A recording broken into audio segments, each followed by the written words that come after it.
What's going on, fellow Godzilla nerds and kaiju collectors? It's Killa Kaiju, and today we're going to be talking about the Movie Monster Series Bandai 6-inch Jet Jaguar. This figure was released part of the Movie Monster Series in 2007. That's about when I got into Godzilla collecting. I can remember that this figure was pretty widely available almost anywhere you looked, looking at about a $30 price. Nowadays, I've seen it on eBay fetch some pretty ridiculous asking prices, but most average I've seen it go for like $120 to $180, depending on if you get it with or without the tag. Because of that, I always jump on the the weirder monsters that Bandai puts out a lot sooner, because I really waited too long to get Jet Jaguar, and now I'm literally paying the price for it. So I don't do that anymore.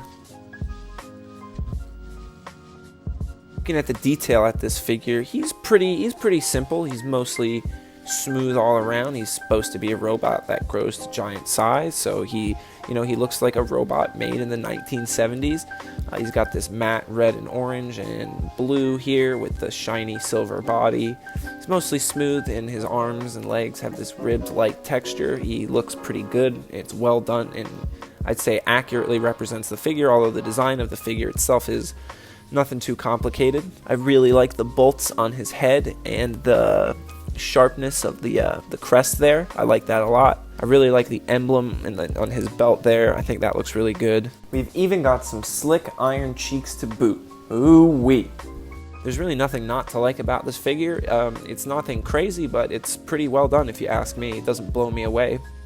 Moving on to articulation, this figure is laughably inarticulate, which is fine. Both his arms will rotate 360 degrees.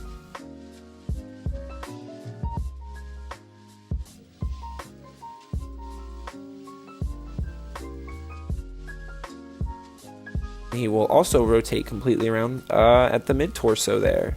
His legs and head do not move at all.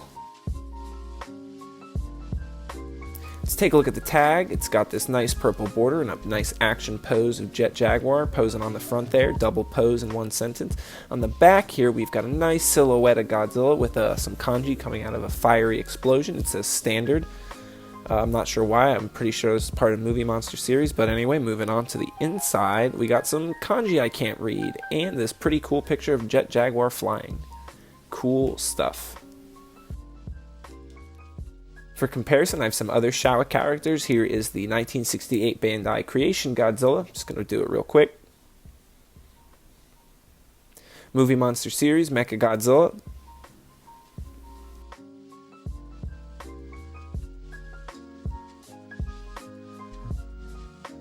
And the Movie Monster Series Hedorah.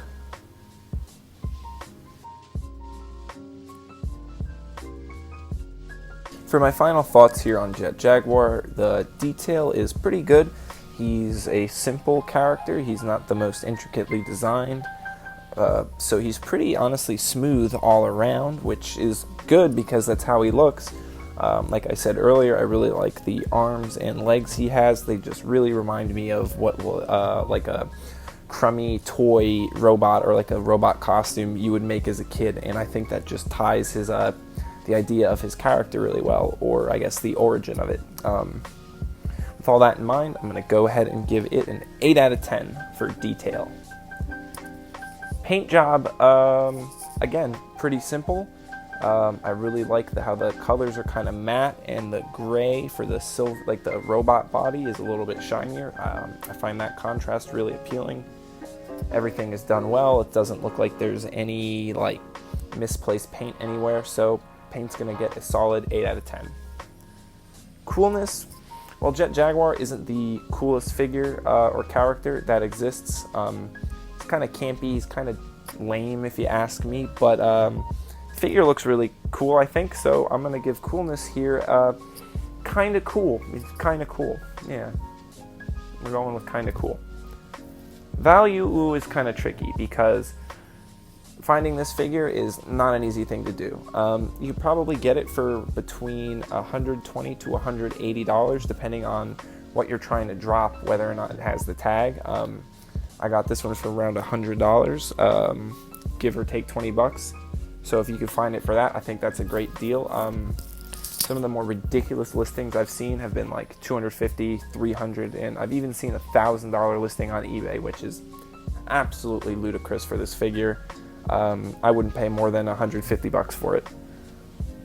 That about wraps up my final thoughts on Jet Jaguar here. So overall, I'm going to have to say this figure is pretty bootylicious. Well, my fellow Godzilla nerds and kaiju collectors, that's about all I have to say about Jet Jaguar here. If you really liked the video, go ahead, like and subscribe. Hit that notification thing everyone on YouTube's always talking about. And if you'd like, go on over to Instagram and follow me at KillaKaiju959 for regular updates on videos and my collection. Thank y'all. You'll have a wonderful night. Peace, bootylicious.